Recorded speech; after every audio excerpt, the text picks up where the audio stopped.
इस वीडियो में हम देखने वाले हैं यूज़ इफेक्ट विद फेच के साथ। पिछली वीडियोस में मैंने बताया था कि फेच क्या चीज़ है, हम इसको किस तरह यूज़ करते हैं, ठीक है, और किस तरह हम इसको इम्प्लीमेंट कर सकते हैं। यानी कि अगर आपने एक बार रेंडरिंग करवानी है, बार बार रेंडरिंग करवानी है, तो हम किस तरह इसको करते हैं, ठीक है।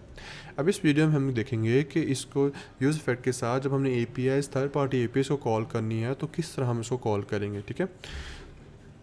ऑलरेडी मैंने VS कोड ओपन किया हुआ है और इसके साथ मैंने ऐप भी रन की हुई है लास्ट टाइम जो हमने किया था, जो कि आपको आइडिया हो गया होगा, जिसमें मैंने बताया था कि जब नो एरे हो तो सिंटैक्स के साथ तब क्या होगा कि ये हर दफ़ा रेंडर होगा, और जब हम ब्रैकेट यूज़ करेंगे जब एक दफ़ा रेंडर होगा, ठीक है। और उसके बाद जब हमें बार बार रेंडर हो वैल्यू चेंज के साथ तो हमें यहाँ पर वैल्यू डिफाइन करनी पड़ती है, ठीक है। अब वही चीज़ हम देखेंगे, लेकिन हम क्या करेंगे कि हम एक प्रॉपरली एक ऐप बनाएंगे, ठीक है। यानी कि एक ऐप मींस एक API प्रॉपरली कॉल करेंगे और उसका डाटा ला के ब्राउज़र पे डिस्प्ले करवाएंगे यूजिंग इफेक्ट के साथ। तो मैं क्या करता हूँ, यहाँ पे प्रॉपरली एक फ़ाइल बना लेता हूँ, ठीक है, और इसका नाम रख लेता हूँ इफेक्ट विद फेच, ठीक है, ये सही रहेगा, .jsx के साथ, .jsx के साथ, ठीक है। अभी सिंपली मैंने फ़ाइल बनाई और मैं यहाँ पे सिंपल फंक्शन बनाता हूँ, ठीक है, इफेक्ट विद फेच। आप कोई भी रख सकते हैं, ज़रूरी नहीं है, ठीक है, इफेक्ट विद फेच के साथ, ठीक है। और इसको मैं यहाँ पे रिटर्न करवा लेता हूँ जी, और यहाँ पे हम कर लेते div this is effect with fetch, effect with fetch, ये निकल। अब इसको क्या करते हैं, हम यहाँ पे एक्सपोर्ट कर लेता हूँ, ठीक है, और यहाँ पे हम इसको एक्सपोर्ट करते हैं जी, एक्सपोर्ट डिफ़ॉल्ट, और यहाँ पे हम क्या कर लेते हैं इफेक्ट विद फेच के साथ, ठीक है। अगर इसको ब्राउज़र पे जाके चेक करता हूँ, यहाँ पे दिखेगा, रिफ्रेश करते हैं जी, ठीक है। लेकिन यहाँ पे नज़र नहीं आएगा, क्यों नज़र नहीं आएगा, क्योंकि यहाँ पे मैंने इसको app.js में इंपोर्ट नहीं किया। तो मैं क्या करता हूँ, यहाँ पे इसको इंपोर्ट करता हूँ, इफेक्ट विद फेच के साथ इसको इंपोर्ट कर लिया, ठीक है। और यहाँ पे दिखेगा कि इफेक्ट विद फेच के साथ मैंने इसको यूज़ कर रहा हूँ, ठीक है। अब यहाँ पे दिखेगा कि ये, अब ब्राउज़र पे जाके यहाँ पे देखिएगा कि वो क्या कह रहा है कि effect with fetch doesn't match the corresponding name on disk, ठीक है। अच्छा, वो नाम मैच उसके साथ नहीं हो रहा, तो उसको हम क्या करते हैं जी, इफेक्ट विद फेच के साथ यहाँ पे, अच्छा ये इफेक्ट को है वो स्मॉल में आ रहा है, तो क्या करते हैं जी, अगेन फाइंड आउट कर लेते हैं क्या बेस्ट है, ठीक है। ये इफेक्ट विद फेच के साथ ब्राउज़र पे जाते हैं जी, और इसको चेक कर लेते हैं क्या एरर क्यों दे रहा है। Already include file name, let me check again, ठीक है, ब्राउज़र पे, लेकिन वो चल रहा है, ठीक है। अभी देखें, this is effect with fetch हमें डिस्प्ले करवा रहा है, लेकिन यहाँ पे एक चीज़ देखिएगा कि ये ब्राउज़र पे तो डिस्प्ले हो रहा है, लेकिन अब हमारा जो गोल है वो ये डिस्प्ले करवाना तो नहीं है। हमारा गोल है कि इसको APIs के साथ कॉल करवा के डाटा ले के आना है, ठीक है। अब APIs क्या होती हैं वो मैंने ऑलरेडी जब जावास्क्रिप्ट करे तो मैंने प्रॉपर्ली बताया था कि जब भी हमें थर्ड पार्टी से कोई डाटा लेना होता है उसको APIs बोलते हैं, ठीक है। अब हम उसी के लिए मैं क्या करता हूँ, मैं सिंपल यूज़ इफेक्ट, ठीक है, और क्योंकि हमने क्या करना है, सिर्फ एक दफ़ा इसको रेंडर करवाना है जब फर्स्ट रेंडरिंग के बाद, तो इसलिए यहाँ पे हम ब्रैकेट्स यूज़ करेंगे, ठीक है, जो कि कल एम्प्टी ब्रैकेट्स हो गई, ठीक है। अगर हमें बार बार वैल्यू चेंज करनी होती तो हम यहाँ पे वैल्यू डिफाइन करते, ठीक है।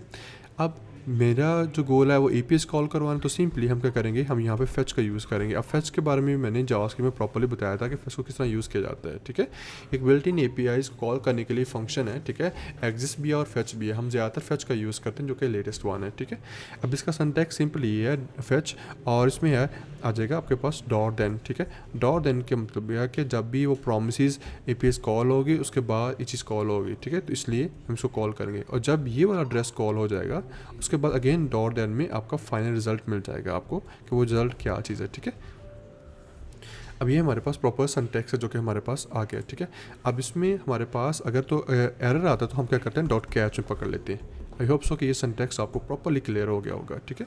जब एरर आएगा तो हम इसको क्या करेंगे, कैच में पकड़ लेंगे। अब ये प्रॉपर सिंटैक्स है। अब क्या करता हूँ मैं आपके सामने, हम APIs को कॉल करते हैं, ठीक है, किस तरह। सबसे पहले हमें APIs पकड़नी पड़ेगी, तो उसके लिए मैं यूज़ कर रहा हूँ डमी जेसन का यूज़, ठीक है। अगर आप व्यू ऑन गिटहब पे जाएँ और यहाँ पे आपको डमी जेसन का मतलब है कि आपको ऑलरेडी डाटा मिला होगा वहाँ पे, ठीक है। यहाँ पे क्लिक करें तो डाटा ऑलरेडी पड़ा हुआ है, ये देखें यूज़र पे। अब मैं चाह रहा हूँ कि मैं इस वेबसाइट से डाटा लूँ और अपनी वेबसाइट पे डिस्प्ले करवाऊँ इसी तरह, ठीक है। तो ये हमारे पास APIs है, ठीक है, इसको कॉल करेगा फेच, ठीक है। अब जब भी हमने इसको कॉल किया वहाँ से, यहाँ पे इसको मैं अगेन कॉपी करता हूँ केयरफुली, एड्रेस सही तरह कॉपी नहीं हुआ था, अगेन इसको कॉल करते हैं व्यू ऑन गिटहब, ठीक है। और ये देखिए आ गया हमारे पास, ठीक है। इसको रिफ्रेश कर लेते हैं, ये हमारे पास APIs आई और यहाँ पे हम के जस्ट फैच में इसको लिख दिया, ठीक है। अब ये हमारे पास उस वेबसाइट का एड्रेस है जहाँ से डाटा लेना है, इसको कॉल कौन करेगा, फैच करेगा, ठीक है। अब जब हमारा डाटा आएगा उसको सेट भी करना है तो उसके लिए हमें यूज़ करना पड़ेगा स्टेट्स, ठीक है। हम 2 स्टेट लगाते हैं, एक तो डाटे वाली और दूसरा बताते हैं अगर डाटा लोड नहीं हो रहा तो लोडिंग बताओ हमें, ठीक है। तो उसके लिए हम सिंपली बनाते हैं डाटा और सेट डाटा के नाम से, डाटा एंड सेट डाटा। यहाँ पे क्या चीज़ आ जाएगी, यूज़ स्टेट के साथ, ठीक है। और यूज़ स्टेट आ गया और इसको हम रखते हैं बाय डिफ़ॉल्ट नल। और इसी तरह हम जब हम यूज़ करेंगे उसमें लोडिंग, तो लोडिंग बाय डिफ़ॉल्ट हम क्या कहते हैं, ट्रू कर लेते हैं, ठीक है। और यहाँ पे सेट लोडिंग आ जाएगी, ठीक है। अगर आपने लोडिंग को चेंज करना हो तो हम वो भी कर सकते हैं। मैंने लास्ट टाइम बताया था कि जब भी आपने स्टेट को चेंज करना है, ठीक है, तो वो हम उसके लिए ये फंक्शन यूज़ करेंगे। फर्स्ट है वेरिएबल, सेकंड जो है आपका वो उसको चेंज करेगा, ठीक है। वो फंक्शन है जो उसको चेंज करेगा। और यूज़ स्टेट हम यूज़ करें और यहाँ पे क्या आ जाएगा, हमारे पास फॉल्स आ जाएगा, ठीक है। बाय डिफ़ॉल्ट हम फॉल्स कर लेते हैं। अगर ट्रू करना चाहें तो आप ट्रू भी कर सकते हैं। बाय डिफ़ॉल्ट ये ट्रू हो रहा, लेकिन जैसे डाटा मिलेगा उसको हम फॉल्स करवा देंगे, ठीक है। अब ये देखें डाटा तो हमारे पास यहाँ से आएगा और मैंने यहाँ पे हम इसको कैच करते हैं कि हमारे पास जो डाटा रिस्पांस पकड़ते हैं, जो यहाँ पे रिस्पांस आएगा उस रिस्पांस को कन्वर्ट करते हैं हम जेसन में, ठीक है, डॉट जेसन में। कुछ एरर्स आएंगे, एरर आने के बाद आपको बताऊंगा कि वो एरर क्यों आ रहे हैं, ठीक है। अब जो डाटा मिल गया रिस्पांस में कन्वर्ट हो गया, तब इसको हमें डिस्प्ले करवाएंगे, ठीक है। अब माई डाटा, और यहाँ पे मैं क्या करता हूँ, मैंने बोला जब भी स्टेट को हमने अपडेट करवाना है तो उसके लिए हम यूज़ करेंगे इसको, ठीक है।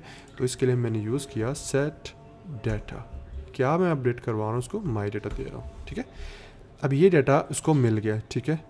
अब जैसे मिलेगा तो लोडिंग भी फॉल्स होगी ना, बाय डिफ़ॉल्ट उसको मैंने ट्रू किया हुआ है। अब ट्रू करवाने के लिए मैंने यहाँ पे बोला है कि जब भी आपके पास इफ़ आपके पास जो लोडिंग आती है अगर तो वो ट्रू है, ठीक है, तो आप क्या करो, रिटर्न करवा दो पी टैग में लोडिंग, ठीक है। और यहाँ पे ये लोडिंग शो करवा देगा, ब्राउज़र में ये लोडिंग शो करवा देगा, ठीक है। ये आपके पास लोडिंग आ जाएगी। अब दूसरा ये जैसे ये लोडिंग, क्योंकि मैंने बोला डाटा आ जाएगा तो क्या हो जाएगा, ये लोडिंग फॉल्स हो जाएगी ना, सेट लोडिंग के नाम से ये फॉल्स यहाँ पे आ जाएगा, ठीक है। अब देखिए हमारे पास डाटा तो यहाँ पे आ गया, तो क्या इसको ब्राउज़र पे अब डिस्प्ले करवा के चेक करना चाहिए कि नहीं। उसके लिए क्या करते हैं, यहाँ पे बड़ा ही इंपॉर्टेंट चीज़ और आ जाती है, उसके लिए हम यूज़ करते हैं प्री का टैग। प्री का टैग ये होता है जिस तरह डाटा लिया जाता है उस तरह डिस्प्ले करवाना हो। और बाय डिफ़ॉल्ट मैंने बोला था कि जावास्क्रिप्ट में हर वो चीज़ जो होती है वो ऑब्जेक्ट की फॉर्म में होती है। जब इसको रीडेबल बनाना हो तो उसको हम जेसन में कन्वर्ट करते हैं, तो उसके लिए हम यूज़ करते हैं स्ट्रिंगिफाई। इसमें 3 पैरामीटर्स आएंगे, पहला आपका डाटा आ जाएगा और दूसरा हम बताएंगे नल अगर नहीं चलता तो, तीसरा हम इसमें ब्लॉक्स बताएंगे, ये ब्लॉक्स के नंबर होते हैं, कितने ब्लॉक्स में हमें डिस्प्ले करवाना है, ठीक है।